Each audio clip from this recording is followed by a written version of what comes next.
ሰላም እንደምን አላችሁ ተመልካቾቻችን። በዚህ ሰሞን ያገኘናቸው መረጃዎች ወደ እናንተ እናደርሳለን። ለዚህ ዩቲዩብ ቻናል አዲስ ሆናችሁ ሰብስክራይብ በማድረግ ቤተሰብ ሆኑ። ያላችሁን ሀሳብ አስተያየት በሀሳብ መስጫ ሳጥን ላይ ጻፉልን።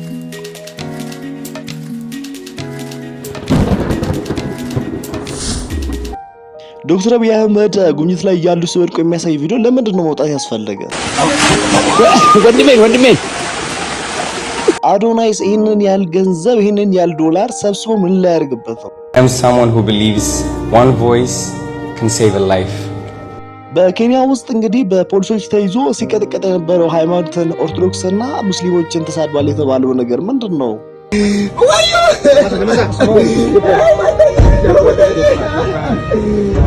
ሰላም እንደምን አላችሁ ተመልካቾቻችን። ዛሬ እንግዲህ በእነዚህ ሶስት ጉዳዮች ላይ አተኩሬ የምናወራ ይሆናል። እንግዲህ የመጀመሪያው ዶክተር አብይ አህመድ ጉብኝት ላይ ያሉ እንግዲህ አንድ ትንሽ ወጣ ያለ ቦታ ላይ ነው እንግዲህ የተፈጥሮ ሀብት ያለበት እጅግ በጣም ደስ የሚል ቦታ ነበረ። በጉብኝታቸው ላይ እንግዲህ የዶክተር አብይ አህመድ ባለቤት የሆኑት ቀዳማዊት እመቤት ዝናሽ ታያቸው ቁጭ ብለው ነበረ። እሳቸው ደግሞ እንግዲህ እየተሻገሩ ነበርና ትንሽ አንሸራቷቸው ይወድቃሉ። በዛ እንግዲህ ድንጋጤ ተፈጠረ። ካሜራማን ወንድሜ ሲል እንግዲህ ተስተውሏል ማለት ነው። እንግዲህ ይሄን እንግዲህ እኔ በጣም የገረመኝ ነገር አንደኛ የቀረጸው አካል ለምንድን ነው ማህበራዊ ሚዲያ ላይ እንዲለቀቅ ያደረገው? እንግዲህ እዛው ላይ ኤዲት መድረግ ይችል ነበር። ሲወድቅ ለምንድን ነው የወጣው የሚለው ነገር ለኔ አላማው ምንድን ነው የሚለው ነገር ግራ ገብቶኛል። ለምን አስፈልገ እንደዚህ የሆነበት ምክንያት ምንድን ነው? ለምንድን ነው የተለቀቀ? አንድ የኢትዮጵያ ጠቅላይ ሚኒስትር ነው ነገሩ አነጋግሪ ለማድረግ ነው ወይስ ዶክተር አብይ አህመድ እንደዚህ ወድቋል ተብሎ በቃ በየማህበራዊ ሚዲያ ላይ ይሄው አሁን እኛ እንድናወራበት ነው እንድነጋገርበት ወይስ ለምንድን ነው ያስፈልገበት? እዛ ኤዲት አድርጎ ማስቀረት አይችልም ነበር? ቆርጦ ማውጣት አይችልም ነበር ወይ ነው? በዛ ደስ የሚለው ነገር ግን ብዙም አልተጎዱም። እንግዲህ ጠቅላይ ሚኒስትሩ በዛው ተነሱሳችሁ ጠንካራ ናቸው ስፖርት እያብስለው ይመስለኛል። እንግዲህ ሰሞኑ ግን ይሄ የተፈጠረው ነገር እጅግ በጣም አነጋጋሪ ሆኗል። ብዙ ሰዎች እንግዲህ ሲቀባበላቸው ነበር። እኔም ሳይ ትንሽ ገርሞኛል። እና ቢጎዱ ኖሮስ አሁን ቪዲዮ ይወጣ ነበር የነገር ቢሆኑ ቪዲዮ እንትን ቢሆኑስ? እና ስንት ሰው ደግሞ ይህንን የሚያመሰግንበት አለ። አሁን እግዚአብሔር እንደዚህ ይሆናል ብሎ የሚያመሰግንበት ምናምን አለ። በተለይ ፔሲሚስቲክ ሰዎች ወይ ደግሞ ይሄ ምንድነው ኔጌቲቭ አቲቲዩድ ያላቸው ሰዎች እና ይሄ በመሆኑ እኔ ብዙም አልተመቸኝም። ምክንያቱም በጣም አልነበረበትም። በአንድ ጠቅላይ ሚኒስትር ያጋጥማል መውደቅ ምናምን አለ። ይህን ግን ማህበራዊ ሚዲያ ላይ አይችልም ማድረግ ትክክል ነው ብዬ ወይም ተገቢ ነው ብዬ አላስብም። በሌላ ጉዳያችን ደግሞ እንግዲህ ሰሞኑ አንድ ኬንያ ውስጥ የተያዘ ቲክቶከር አለ። ቲክቶከሩ እንግዲህ በኦሮሚያ የሚሰራቸው ቪዲዮዎች በጣም አነጋጋሪ መሆናቸው ይታወቃል እና የሚያደርጋቸው ነገሮች ድርጊቶችን ከኢትዮጵያ ባህልና ወግ የፈነገጠ ነው ወይም ደግሞ ትክክል ያልሆኑ ነገሮችን ሲሰራ እንደነበረ ይታወቃል። ይሁን ጊዜ የዛሬ 11 ወር አካባቢ ማለት ወደ 1 ዓመት ገደማ ወይም ደግሞ ከአንድ ዓመት በፊት ምናምን ታስሮ ነበር እና የምንሰራቸው ኮንቴንቶች ወይም ደግሞ ይዘቶች ከኢትዮጵያ ባህልና ወግ ያፈነገጠ ነው በሚል ነበረ። ከዛ በኋላ ደግሞ ወጣ። የሚያደርጋቸው ነገሮች ምንም ትክክል አይደለም። በየፒያሳ ላይ የሄደ እዛ አንተኑ ጋዳ ሙዚየም አካባቢ በተለይ ሰዎች ፎቶ የሚነሱበት አካባቢ የሄደ ራቁቱ ይዳል ወይ ደግሞ ቱርባዛ ያደርጋል። በቃ የሚያደርጋቸው ነገሮች ትክክል አይደለም። ይሄ ግለሰብ ሚሊዮን ድርባ ይባላል። የሚሰራቸው ቪዲዮችን ደግሞ አብዛኞቹ በኦሮምኛ ነውና ይሄ እንግዲህ ትክክል አይደለም በሚል ነበረ ተይዞ አምና ነገር ግን ቁጥጥር ስር ከዋለ በኋላ ደግሞ የተለቀቀው ማለት ነው። እንግዲህ ይህ ግለሰብ የሚያደርጋቸው ትክክል አይደለም። በቅርብ ጊዜ ደግሞ አሁን ሃይማኖትን መሳደብ ጀምሮ ነበረ። ኦርቶዶክስን፣ ሙስሊም ሁሉም ሊሳደብ ነበረ እና በቅርብ ጊዜ ደግሞ ከኢትዮጵያ ወጥቶ እንግዲህ ኬንያ መኖር ጀምሮ ነበርና ኬንያ ናይሮቢ አካባቢ ነበር የሚኖረው። ብዙ ሰዎች እንግዲህ ይሄ ጉዳይ እጅግ በጣም አሳሳቢ ደረጃ ላይ ደርሶ ነበር። አሳቢ ያደረገው ነገር ደግሞ እጅግ በተደጋጋሚ የእስልምና ሃይማኖትን ሲሳደብ እንግዲህ እዛ የሚኖሩ እስላሞች ማለትም ኬንያ ላይ የሚኖሩ በተለይ ናይሮቢ ላይ የሚኖሩ ኢትዮጵያውያን ሙስሊሞች እንግዲህ ተደራጅተው እሱን እንዲያዝ በህግ እንዲያዝ እንግዲህ ለማድረግ ጥረታቸውን እያደረጉ ነበርና እሱም በተለያየ ጊዜ ላለመያዝ ስልኩን እየቀያየረ አድራሻውን እየደበቀ እንደነበረ ይታወቃል ማለት ነው። እንግዲህ ግን ውስጥ አዋቂዎች እንግዲህ አጣርቶ ምናምን በቃ በሰውም በምን ምናምን ብለው መጨረሻ ላይ አድራሻውን አገኙት። ከዛ በኋላ በመኖሪያ ቤቱ ሄደው አስያዙት ማለት ነው። እንግዲህ ሲያስይዙም ደግሞ እንግዲህ ኢትዮጵያውያን ነበሩ። አንድ ቋንቋ የሚያወሩ ኦሮምኛ የሚያወሩ ልክ እንደሱ ነበሩ የእስልምና እምነት ተከታዮች የሆኑት። እንደዛም ደግሞ የኬንያ ፖሊሶችም ነበሩ። ግን በጣም ትንሽ የሚያሳዝነው ነገር እዚህ ጋር ምንድነው አንድ ሰው እንኳን ተሳድቦ አይደለም ሰውን ሲገል ራሱ የሚያዝበት አግባብ አለውና እሱ ግን የተያዘበትና ሲቀጠቀጥ ነበረ ምናምን ሲደበደብ ነበረ የደረሰበት። በቃ አሰቃዩት። መጀመሪያ እንደውም ለፖሊስ ከማስረከባቸው በፊት በራሳቸው ይዘው ያደረጉት ነገር ትክክል ነው ብዬ አላስብም ደግሞ። ምክንያቱም እንግዲህ አንድ ሰው አንድ ሃይማኖትን ሲሳደብ በህግ የሚጠይቅበት አግባብ አለው ማለት ነው።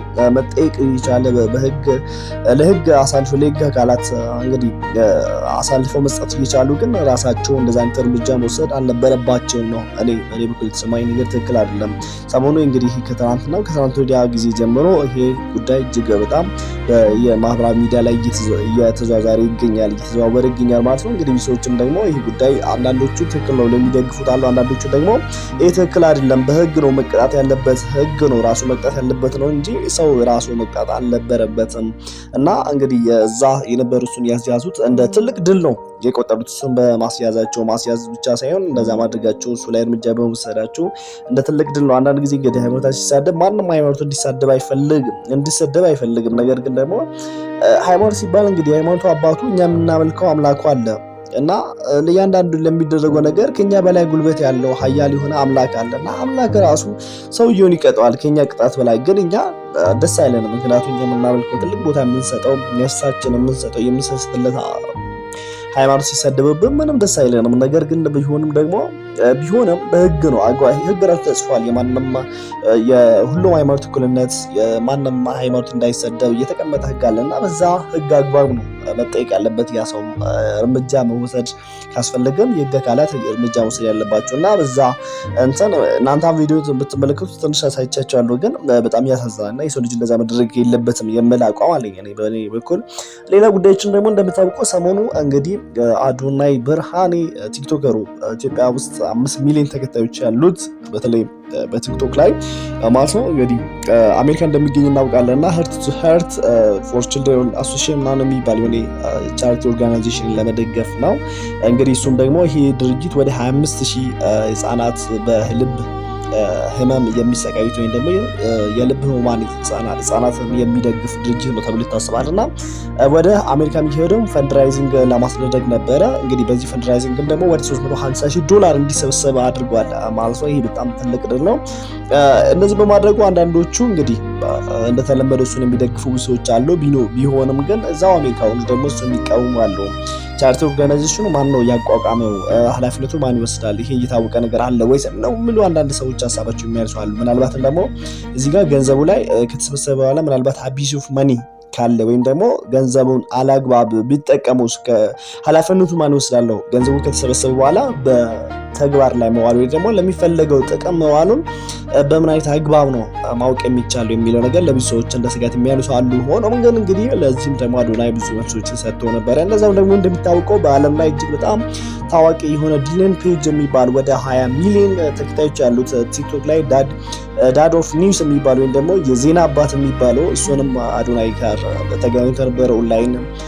ቲክቶክ ብዙ ጊዜ እንደ የሚያስቸግሩና ብዙ ጊዜ ቲክቶክ ላይ አካውንቱ ላይ እጅግ በጣም ፍታሮች እንደበዙና ብዙ አንዳንዴ ምንም ሳያጠፋ እንግዲህ የጥፋት እንትኖች እንደሚበሩበት እሱን ዲለን ፔጅን አነጋግሮት ነበር እሱ እንዲያግዘው። እሱም ደግሞ በምን ላግዝ እችላለሁ የሚል ነበረ። በጣም የሚያስገርመው ነገር እዚህ ጋር ደግሞ ኢትዮጵያውያን ወደ 100,000 ሜንሽን ነበረ ማለት ነው አዶናይ ለማገዝ ኢትዮጵያውያን ያደርጉትና ዲለን ፔጅ የሚባል ይሄ 20 ሚሊዮን ፎሎወር ያለው ቲክቶክ ላይ ይሄ ፋዘር ኦፍ ኒውስ የሚባለው ምንድነው በጣም ተገረመ። እንደዚህ አይነት እኔ የኢትዮጵያውያን ማለት እንደዚህ አይነት የተባበሩ ሀገራት አይቻላቅም ማለት የተባበሩ የህዝብ አይቻላቅም እና እጅግ በጣም የሚያስገርም ነበር። ኢትዮጵያውያን ምን ያህል ሲተባበሩ ምንም ነገር ማድረግ እንደሚችሉ ማሳያ ነው እና አይ ቲንክ ወደ ሜይ ውስጥ የሚመጣ ሜይ አሁን ምንድነው ማርች አለ ማርች ጃንዋሪ ፌብሩዋሪ ማርች አፕሪል ሜይ ከአፕሪል ቀጥሎ ሜይ ውስጥ እንግዲህ ኢትዮጵያ ይሄዳሉ። አሁን እሱ ለንደን ያለው ዲለን ፔጅ የሚባል አዶናይ ደግሞ አሜሪካ ነው ያለውና